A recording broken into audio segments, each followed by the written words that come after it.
Thank you for joining us tonight for Worship at the Rock. Tonight we have a special short service due to all of the people traveling after celebrating the 4th of July holiday. So this week, Messianic Pastor Jim will be giving us a full gospel Torah portion, and then we're going to call it a night. Before we dive into this week's teaching, I want to thank all of you for joining us here on YouTube. Even though our ministry has been around for a while, this whole YouTube thing is a little new to us. So please make sure to ring the bell and subscribe to our YouTube channel so you know when we post new videos each week.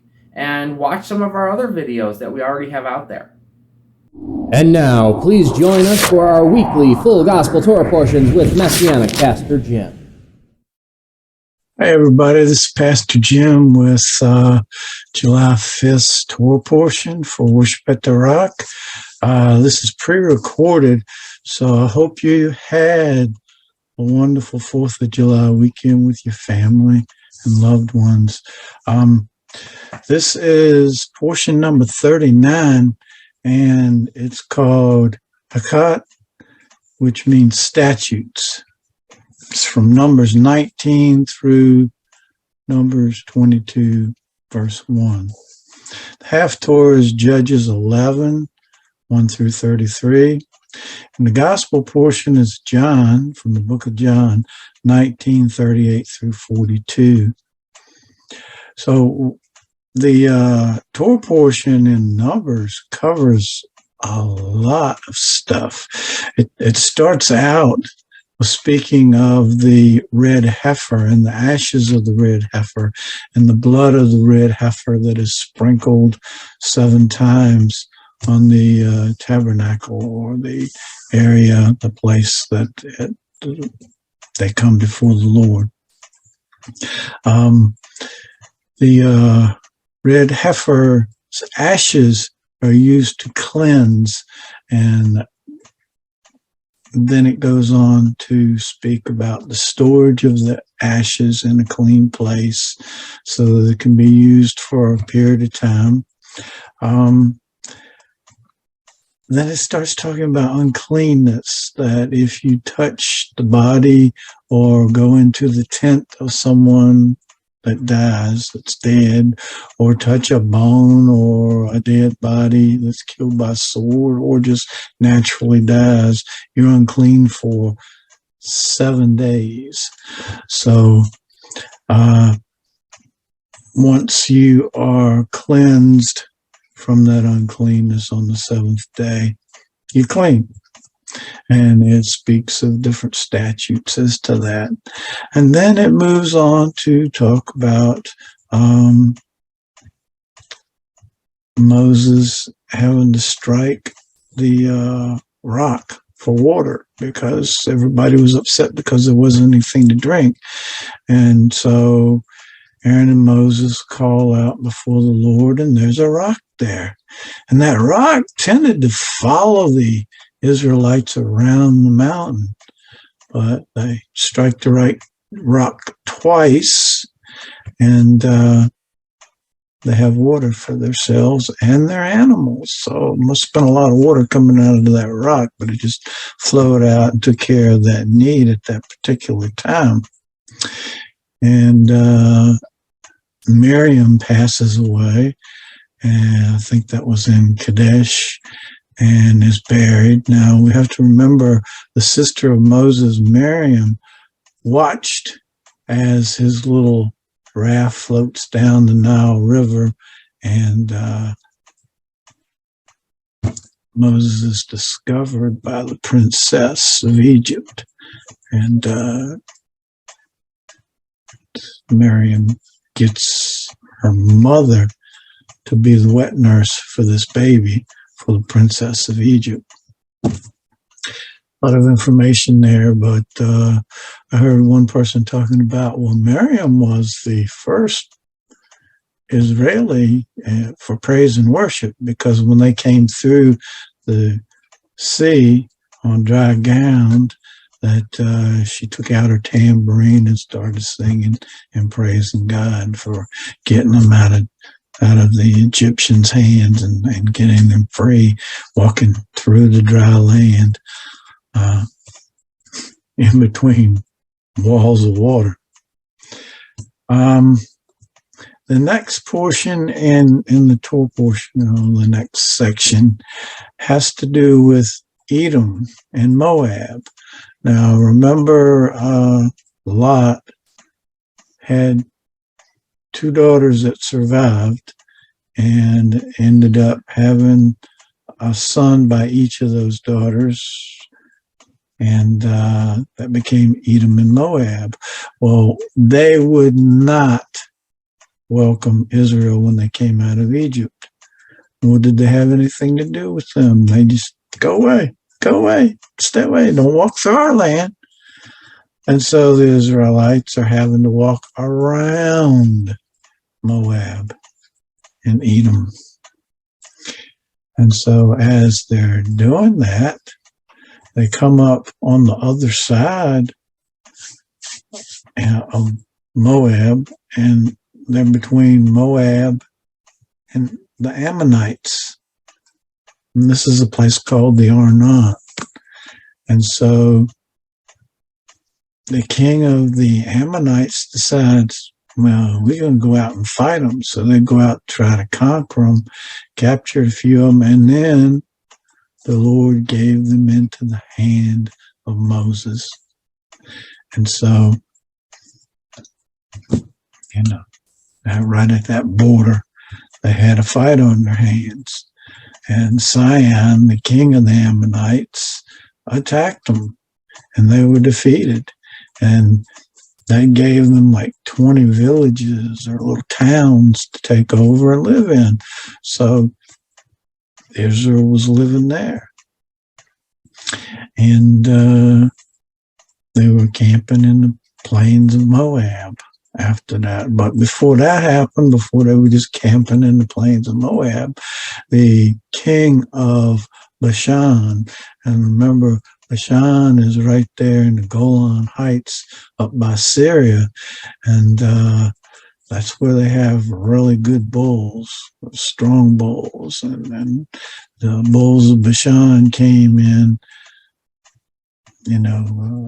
well, we won't go there right now. I'll just back off of that. But Og of Bashan came out and attacked them and was defeated. So they also took Bashan.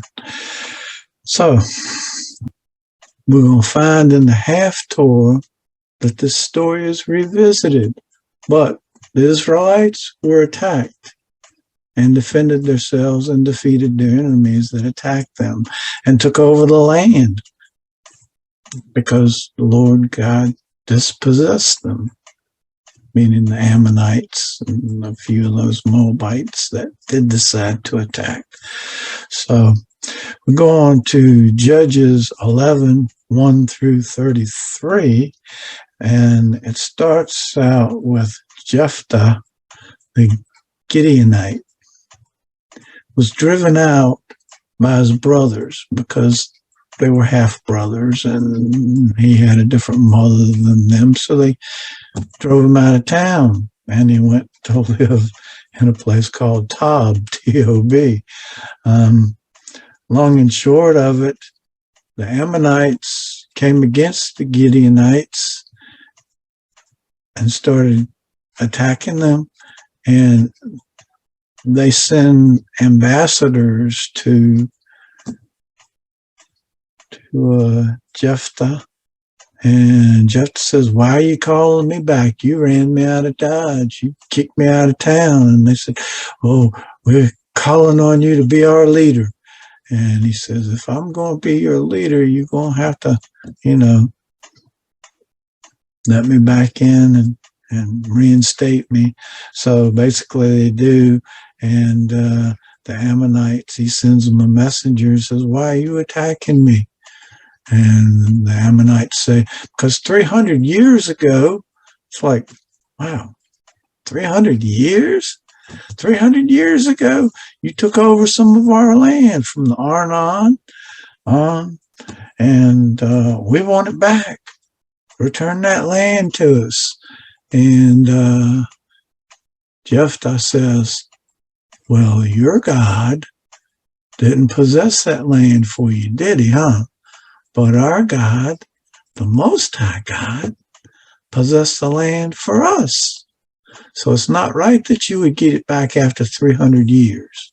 So long and short of it, didn't work out. And they decided they're going to fight. And so Jephthah tells the Lord, he makes a promise to the Lord, well, in this battle with the Ammonites, if you put them into our hands and we win, when I go home, whatever comes out to greet me, I'm going to give that to you. And then he goes even deeper, and I'll make it a burnt sacrifice. And that was a bad thing to promise. But the hands of the Lord were with them, and the Israelites, the Gideonites, won the battle against the Ammonites. And Gideonites are Israelites, so sorry for the confusion there, but they won. He went home, and his daughter comes out first thing to greet him, his little maiden daughter. And so read further in Judges if you want to see how that ended up. The gospel portion today is from the book of John, chapter 19, 38 through 42. And this is after the crucifixion, where Joseph of Arimathea, who's also on the Sanhedrin with Nicodemus, and neither one of them had agreed to the execution. So Joseph of Arimathea goes to Herod, and not Herod, he went to Pilate and begged the body of Yeshua Jesus and was given the body. I mean, Pilate was surprised. He's dead already? But he was given the body. They took it, and Joseph of Arimathea went with him with a lot of spikenard, and they had cloths to wind and bound the body of Jesus. So they mixed the spikenard up with the cloth and wrapped the body from foot all the way up to the head. And then they used a napkin over the head part. And this is just a custom since they came out of Egypt. You know, the Egyptians did their mummies, like wrapped them up like that. And so did the Israelis in that time. And they placed him in the tomb that was in the garden that was close by. And we know about the garden tomb and that story. But the thing that shows up in this part that is so amazing is they wound the body. Just like Lazarus was in grave clothes and wound up, and he had to tell people, you know, unbind him. That means unwrap him. So the beauty of that is on the morning when they realized Jesus is resurrected, he's not here. When John and Peter hoof it on down to the tomb, and John looks in, Peter just rushes right on in. Can you imagine that? How they felt? Those grave clothes were still there, but nothing was in them. It was kind of like a cocoon that the butterfly got out of. You know, you probably could go up and go tap on that stuff because it was starting to get hard, and it's the shape of a body that had been wrapped up, but there was nothing in it. So who's going to steal a body and leave the grave clothes, right? Yeah, that's a good one right there, that they stole the body and left the grave clothes looking like a little mummy. Yeah, that don't happen. That don't float. But I hope that the Torah portion number 39 has blessed you. It's called Statutes, and statute is kind of a rule or a thing that you live by. All right, be blessed, and Shabbat Shalom.